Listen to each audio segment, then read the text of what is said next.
1971, a new nation is born.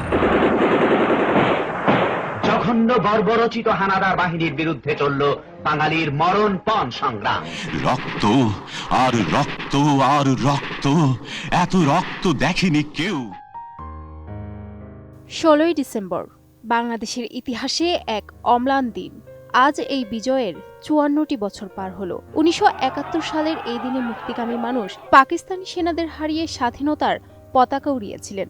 তবে এর পেছনে ছিল দীর্ঘ 9 মাসের রক্তক্ষয়ী সংগ্রাম, অগণিত ত্যাগ এবং অদম্য সাহস।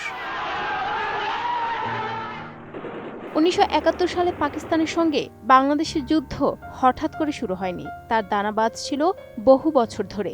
ভাষা আন্দোলন, 6 দফা, 1970 সালে গণঅভ্যুত্থান, অর্থনৈতিক বৈষম্য আর রাজনৈতিক বঞ্চনা ধীরে ধীরে ক্ষোভকে রূপ দেয় তীব্র প্রতিবাদে। 1970 সালের নির্বাচনে নিরঙ্কুশ বিজয় পেয়েও বাঙালির হাতে ক্ষমতা না দেওয়া ছিল বিস্ফোরণের শেষ স্ফুলিঙ্গ। 25 মার্চের কালো রাতে পাকিস্তানি বাহিনীর গণহত্যা যুদ্ধকে অনিবার্য করে তোলে।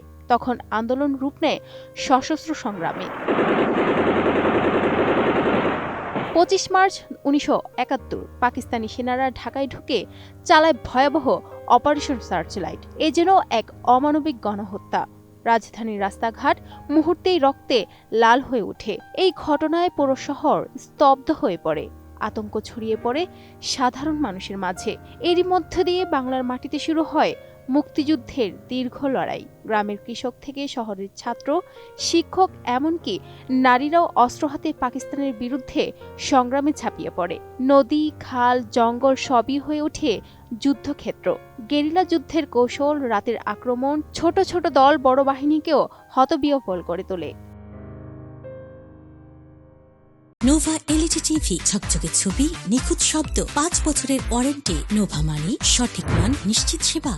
নভেম্বরের শেষ দিকে যুদ্ধের দৃশ্যপট বদলে যেতে শুরু করে।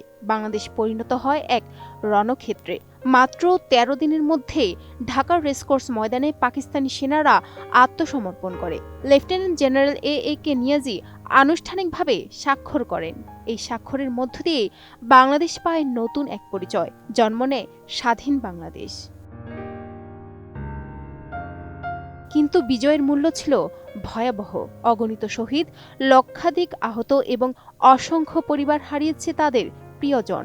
বিজয়ের মাত্র 2 দিন আগে 14 ডিসেম্বর বুদ্ধিজীবী হত্যাকাণ্ডে দেশের মেধাশক্তিকে নিশ্চিহ্ন করার নির্মম চেষ্টা করে পাকিস্তান ও তাদের দোসর রাজাকার বাহিনী। বিজয় দিবস হয়তো আজকের দিনে আনন্দের, তবে এটি আত্মজিজ্ঞাসার দিনও। দিন শেষে প্রশ্ন থেকেই যায়, আমরা কি শহীদদের স্বপ্নের বাংলাদেশ গড়তে পেরেছি? দেশের কোনায় কোনায় স্মৃতিস্তম্ভ, মুক্তিযুদ্ধের জাদুঘর, শহীদ মিনার সবই আমাদের স্মরণ করিয়ে দেয় এই স্বাধীনতা অর্জন সহজ ছিল না। 16 ডিসেম্বর আমাদের শেখায়, মুক্তি অর্জন করতে হয় সংগ্রাম, একাত্মতা আর অদম্য ইচ্ছাশক্তির মাধ্যমে। প্রতিটি মানুষের ত্যাগ, প্রতিটি শহীদ আর প্রতিটি নারীর অসীম সাহস সব মিলিয়ে আমাদের ইতিহাসের এই গর্বময় অধ্যায়। বিজয় দিবস তাই শুধু অতীতের গল্প হিসেবে নয়, বরং এটি আমাদের ভবিষ্যতের দায়িত্ব, আমাদের চেতনার মাপকাঠি, আমাদের জাতীয় অহংকারের প্রতীক। Sadia Siddika, ATN news.